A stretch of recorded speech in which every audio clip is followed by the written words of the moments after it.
ગત ઓક્ટોબર 2022માં ખેરગામમાં થયેલી હિંસા અને તોડફોડના કેસમાં વાંસદાના કોંગ્રેસી ધારાસભ્ય અનંત પટેલ સહિત 23 આરોપીઓ સામે પોલીસે નવસારી ડિસ્ટ્રિક્ટ કોર્ટમાં 2000 પાનાનું ચાર્જશીટ રજૂ કર્યું છે। આ કેસમાં આગામી સુનાવણી 9 એપ્રિલના રોજ હાથ ધરવામાં આવશે, જેમાં સરકારી વકીલ દ્વારા તમામ આરોપીઓની ગુનાહિત ભૂમિકા સ્પષ્ટ કરવામાં આવશે। આ સમગ્ર વિવાદ ઓક્ટોબર 2022માં ધારાસભ્ય અનંત પટેલ પર થયેલા હુમલા બાદ શરૂ થયો હતો। આ ઘટના બાદ ખેરગામમાં તણાવપૂર્ણ સ્થિતિ સર્જાઈ હતી। ઉશ્કેરાયેલા ટોળાઓએ કાયદો અને વ્યવસ્થા હાથમાં લીધી હતી, જેમાં પોલીસ જીપ અને ફાયર ફાઇટરની ગાડીઓમાં તોડફોડ કરી આગ ચાંપવાનો પ્રયાસ કરાયો હતો। આ ઉપરાંત સ્થાનિક દુકાનોમાં પણ તોડફોડ અને લૂંટ ચલાવવામાં આવી હતી। આ મામલે પોલીસે હત્યાનો પ્રયાસ, ધાડ, લૂંટ, રાયોટિંગ અને જાહેર મિલકતને નુકસાન પહોંચાડવા સહિતની ગંભીર કલમો હેઠળ ગુના નોંધ્યા હતા। આ કેસમાં અનંત પટેલ ઉપરાંત જિલ્લા કોંગ્રેસ પ્રમુખ શૈલેષ પટેલ, ખેરગામ તાલુકા પ્રમુખ શશીન પટેલ અને સરપંચ ઝરણા પટેલ સહિત કુલ 23 લોકોના નામ સામેલ છે। આરોપીઓ દ્વારા કોર્ટમાં કેસમાંથી મુક્ત કરવા માટે ડિસ્ચાર્જ અરજી કરવામાં આવી હતી। જોકે સ્પેશિયલ પબ્લિક પ્રોસિક્યુટર નરેશ સુખડવાલાએ આ અરજીને પ્રીમેચ્યોર અને આધાર વિહોણી ગણાવી હતી। તેમણે જણાવ્યું હતું કે ધારાસભ્ય કે સરપંચ જેવા જવાબદાર પદ પર બેઠેલી વ્યક્તિ જ્યારે ગંભીર ગુનો આચરે ત્યારે તેની ગંભીરતા વધી જાય છે। પોલીસે કોઈ પણ પક્ષપાત વગર પુરાવાઓ સાથે નિષ્પક્ષ તપાસ કરી છે। નવસારી સેશન્સ કોર્ટમાં 2022ના ખેરગામ બનાવ અંગે ચાલી રહેલા કેસમાં સ્પેશિયલ પબ્લિક પ્રોસિક્યુટર તરીકે નરેશ સુખડવાલા દ્વારા માહિતી આપવામાં આવી છે કે ધારાસભ્ય અનંત પટેલ, સરપંચ ઝરણાબેન, કોંગ્રેસના આગેવાન શશીનભાઈ અને અન્ય આરોપીઓ દ્વારા ડિસ્ચાર્જ એપ્લિકેશન કેસમાંથી મુક્ત કરવાની અરજી દાખલ કરવામાં આવી હતી। સરકાર પક્ષે આ અરજીને પ્રીમેચ્યોર અને બેઝલેસ ગણાવી તેનો લેખિત જવાબ રજૂ કર્યો છે। તેમણે અભિપ્રાય આપ્યો છે કે જ્યારે ધારાસભ્ય કે સરપંચ જેવા જવાબદાર પદ પર બેઠેલી વ્યક્તિ ગંભીર ગુનો આચરે ત્યારે ગુનાની ગંભીરતા વધી જાય છે। જો આ ગુનાઓ પુરાવાર થાય તો તે ખૂબ જ ગંભીર બાબત ગણાશે। આ કેસની આગામી સુનાવણી 9મી એપ્રિલના રોજ રાખવામાં આવી છે, જેમાં આરોપી પક્ષના વકીલ દલીલો કરશે અને સરકાર પક્ષ દસ્તાવેજી પુરાવા રજૂ કરશે।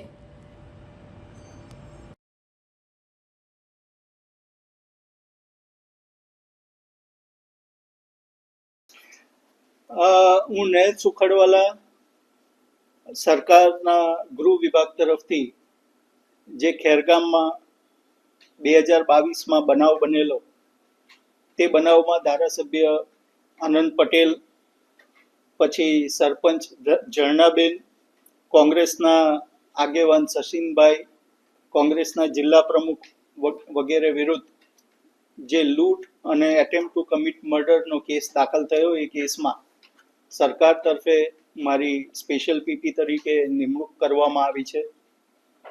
આ કેસની ઇન્સાફી કાર્યવાહી આજે નવસારી સેશન્સ કોર્ટમાં શરૂ થઈ। ધારાસભ્ય અનંત પટેલ અને શશીન અને ઝરણાબેન વગેરે તરફે અને બીજા આરોપી તરફે તેમના વકીલ સાહેબે ડિસ્ચાર્જ એપ્લિકેશન દાખલ કરવામાં આવી।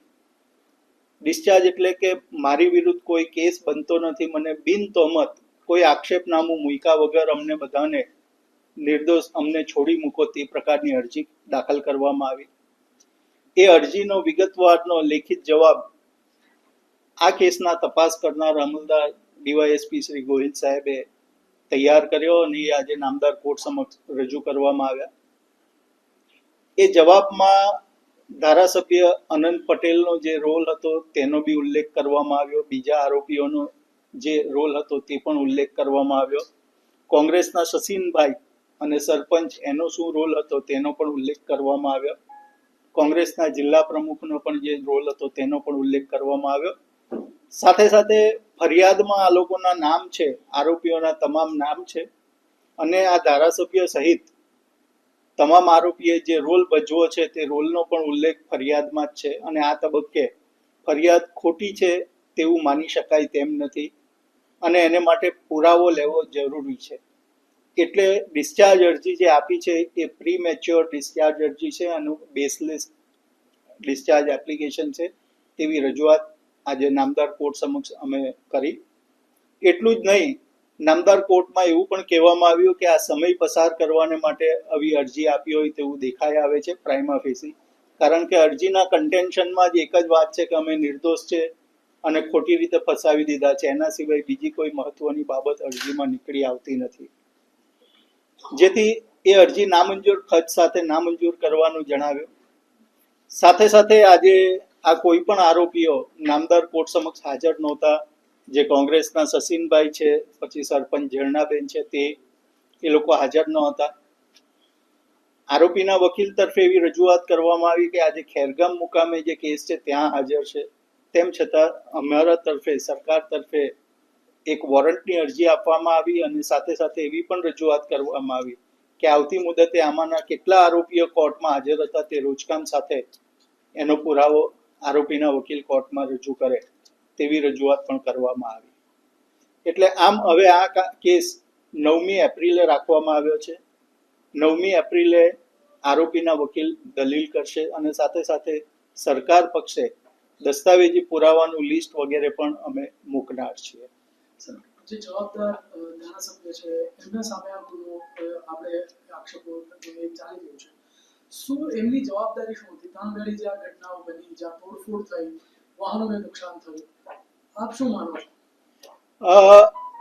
અત્યારે આપણે જો પ્રાઇમા ફેસી રીતે ફરિયાદ જોઈએ તો ફરિયાદમાં આ ધારાસભ્ય અનંતભાઈ અને કોંગ્રેસના જે સસીનભાઈ છે, સસીન, પછી સરપંચ ઝરણાબેન છે અને બીજા કોંગ્રેસના જે આગેવાનો છે તેનો રોલ ફરિયાદમાં જ જણાવેલો છે.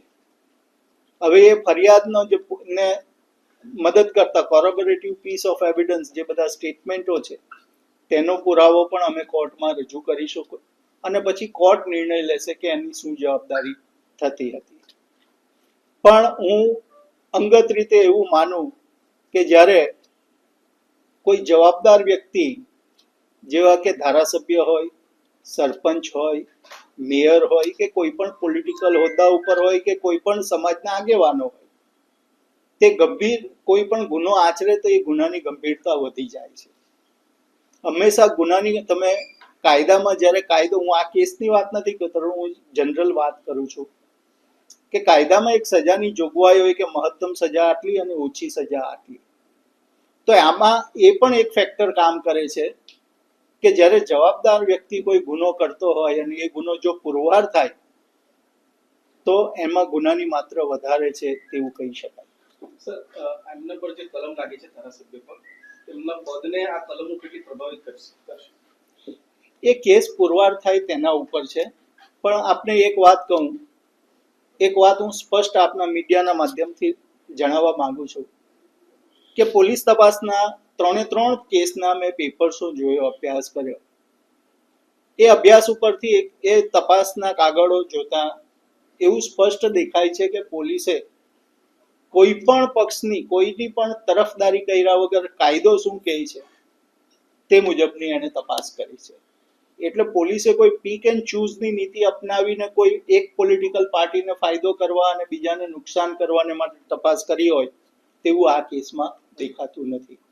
કારણ કે આ કેસમાં જે વ્યક્તિને નુકસાન થયું છે, જે વાહનો સળગાવ્યા છે, વાહનોને નુકસાન કર્યું છે, દુકાનોને તોડફોડ કરી, એ બધા પુરાવા પોલીસે ચાર્જશીટમાં રજૂ કર્યા છે અને એ કોઈ ઊભા કરેલા પુરાવા હોય એવું દેખાતું નથી. હવે પુરાવો કોર્ટમાં ઓરલ એવિડન્સ ચાલશે અને પછી કોર્ટ નક્કી કરશે કે પોલીસે જે કેસ કર્યો છે તે પુરવાર થાય છે કે કેમ. એટલે અત્યારે સબજ્યુડિસ છે. એટલે સબજ્યુડિસ મેટર હોય ત્યાં હું એવું અત્યારે ના કહી શકું કે આના પદને શું નુકસાન થાય. પણ હા, એક છે, જો ગુનો પુરવાર થાય તો એ ગંભીર બાબત છે એવું કહી શકાય. બીજી તરફ ધારાસભ્ય અનંત પટેલ અને તેમના સાથી મિત્રોના વકીલે જણાવ્યું કે અનિવાર્ય સંજોગોના કારણે આરોપીઓ પક્ષ કોર્ટમાં હાજર રહી શક્યો નહોતો.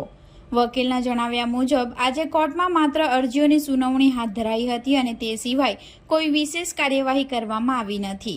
આ સાથે વકીલે એવો દાવો પણ કર્યો કે ધારાસભ્ય અનંત પટેલ અને તેમના સાથીઓ વિરુદ્ધ કોઈ કેસ બનતો નથી. એડવોકેટ પરેશકુમાર વાટવેચા, દશેરા ટેકરી ખેરગામ વિસ્તારની અંદર અનંતભાઈ પટેલ ઉપર પૂર્વ જિલ્લા પંચાયત પ્રમુખ ભીખુભાઈ આહિર અને તેના માણસો દ્વારા અનંતભાઈ પટેલ ઉપર હુમલો કરવામાં આવેલો અને તે હુમલામાં તેઓએ એફઆઈઆર કરવા માટે પોલીસને રજૂઆત કરતા એફઆઈઆર નહીં કરતા આ તમામ લોકો રજૂઆત માટે સત્યાગ્રહ કરવા માટે બેસી ગયેલા. ત્યાર પછી અનંતભાઈ અને તેના માણસો ઉપર 3 અલગ અલગ કેસો કરવામાં આવેલા, જેમાં એક કેસ છે ભીખુભાઈની દુકાન સળગાવી દેવાનો, બીજો કેસ છે એ પોલીસની વાન ઉપર હુમલો કરવાનો અને ત્રીજો કેસ છે ફાયર બ્રિગેડ ચીખલી ઘેજ ગ્રામ પંચાયતના બંબાને તોડફોડ કરવાનો. આવા 3 કેસો પૈકીના 2 કેસો ખેરગામ કોર્ટે કમિટ કરીને નામદાર સેશન્સ કોર્ટમાં મોકલતા, જે કેસમાં ધારાસભ્ય અનંતભાઈ પટેલ અને અન્ય આરોપીના સાથે બિન તહોમત છોડવા માટે એક અરજી કરેલી. આખા બંને કેસોનો જો અભ્યાસ કરવામાં આવે તો અનંતભાઈ પટેલ અને સાથી અન્ય આરોપી વિરુદ્ધ પ્રત્યક્ષ રીતે કોઈ પુરાવો દેખાઈ આવતો નથી કે કોઈ કેસ બનતો નથી. તે સંદર્ભે ડિસ્ચાર્જ અરજી યાને કે બિન તહોમત છોડવા માટેની અરજી રજૂ કરવામાં આવેલી અને તેના જવાબ માટે આજ રોજ મુદત આપવામાં આવેલી. અનિવાર્ય સંજોગોના કારણે આરોપીઓ આજરોજ હાજર નહીં રહેતા હમોએ આરોપી તરફે નામદાર કોર્ટમાં મુક્તિ અરજી આપતા નામદાર કોર્ટે ન્યાયના વિશાળ હિતની અંદર મુક્તિ અરજી મંજૂર કરી. ફરિયાદ પક્ષે આરોપીને વોરંટ કાઢવા માટેની અરજી આપતા નામદાર કોર્ટે તે અરજી નામંજૂર કરી છે. ફરિયાદ પક્ષે ડિસ્ચાર્જ અરજીનો જવાબ રજૂ કર્યો અને દલીલ કરી. આરોપી તરફે ડિસ્ચાર્જ અરજીની દલીલો સુનાવણી કરવા માટે વધુ મુદત તારીખ 9/4/2026 આપેલ છે. તે સિવાય અન્ય કોઈ પ્રોસિડિંગ નામદાર કોર્ટમાં થયેલ નથી.